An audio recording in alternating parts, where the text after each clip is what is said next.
वो चीज समझनी पड़ेगी।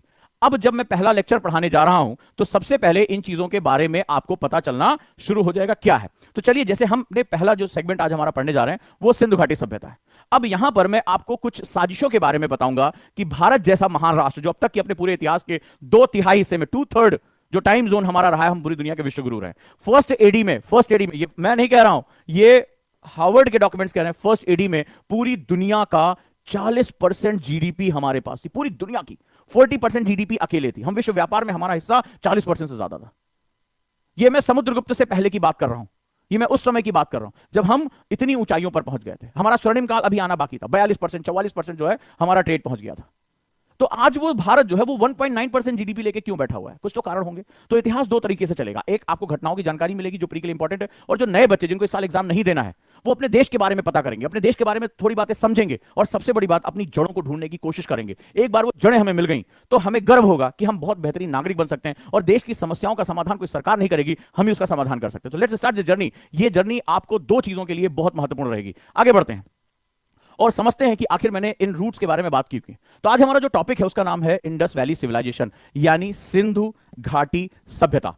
तो जो सबसे महत्वपूर्ण चीज होती है वो होती है सिंधु घाटी सभ्यता में, नाम को पहले पढ़ो, मेरी आदत है इस तरह पढ़ाने की। Why it is known as Indus Valley and civilization में 3 वर्ड है, ठीक है। इतिहास भूगोल के बिना कुछ नहीं है। अगर हिस्ट्री को समझना है तो ज्योग्राफी को समझना बड़ा जरूरी, यही मेरे लेक्चर का बेस है। So why it is known as Indus Valley civilization. कोई भी जब बसावट होती है, जब लोग इकट्ठा होते हैं, तो सबसे पहले उन्हें क्या चीज चाहिए होती है? पानी, वाटर। जो वाटर होता है वो सबसे इंपॉर्टेंट सोर्स होता है जीवन का।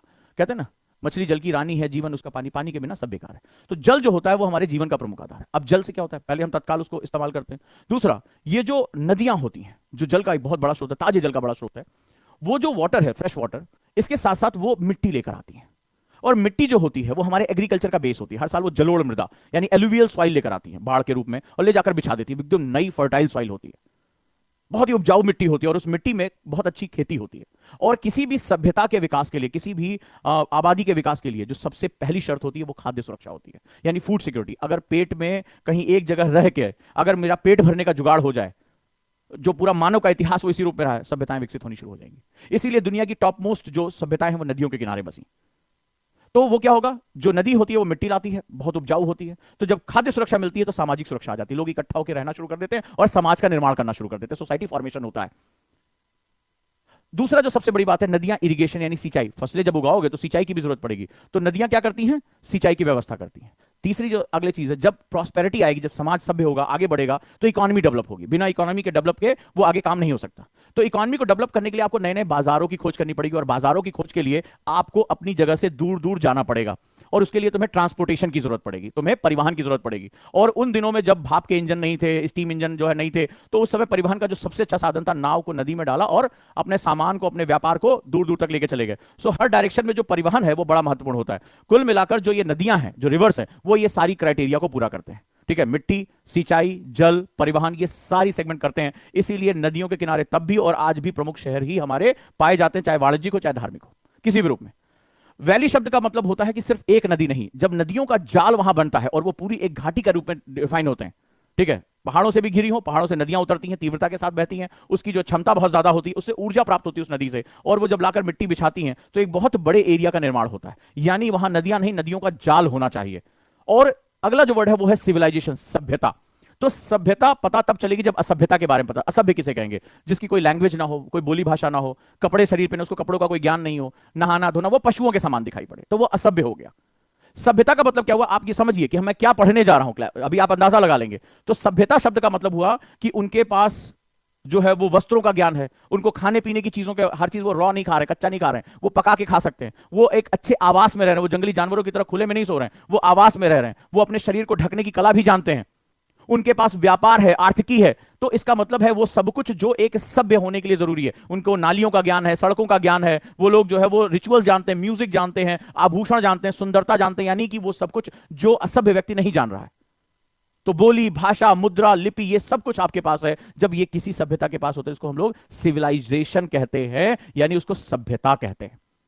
तो भारत की अगर बात करें तो भारत में जो सिंधु नदी है और उस नदियों का जो जाल है, ठीक है, सिंधु नदियों के साथ जो जाल है, वहां पर एक प्राचीन समय में एक ऐसी सभ्यता आई, एक ऐसे लोगों का निवास हुआ जिन्हें सभ्य कहा जाता है। यानी वो क्या थे? अर्बनाइज थे। उनको संगीत के बारे में, उनको कला के बारे में, उनको अनाज के बारे में, उनको लिपि के बारे में, इन सब चीजों के बारे में उन्हें पता था। यानी भारत में आज से लगभग 2500 से 1750 ईसा पूर्व, यानी बीसी, बिफोर क्राइस्ट, भारत में एक ताकतवर सभ्यता ने जन्म लिया, विकसित हुई। अब यहां बार बार मैं वर्ड यूज कर रहा हूं बीसी, ईसा पूर्व, आपने पढ़ा होगा। तो देखो यहीं से पता चल जाता है, मेरे लेक्चर का अगला हिस्सा आ रहा है कि हम कितनी बड़ी साजिश का शिकार हैं। एक्चुअली हमारा इतिहास हमें पता है क्या है। हम जब गुलाम हुए तो अंग्रेजों ने जो सबसे बड़ा काम किया, जिसमें मैकाले बहुत बड़ा इसका प्रणेता था 1835 में, उसने हमारी जड़ों को हमसे काट के अलग कर दिया।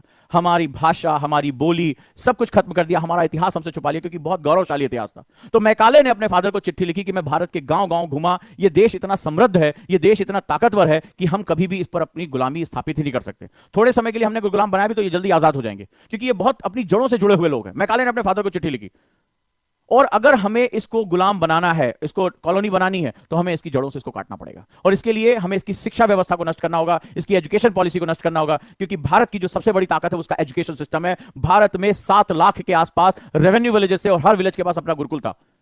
15,000 से ज्यादा यूनिवर्सिटीज थी, हमें तो उसके तक्षशिला और नालंदा पढ़ाया जाता है।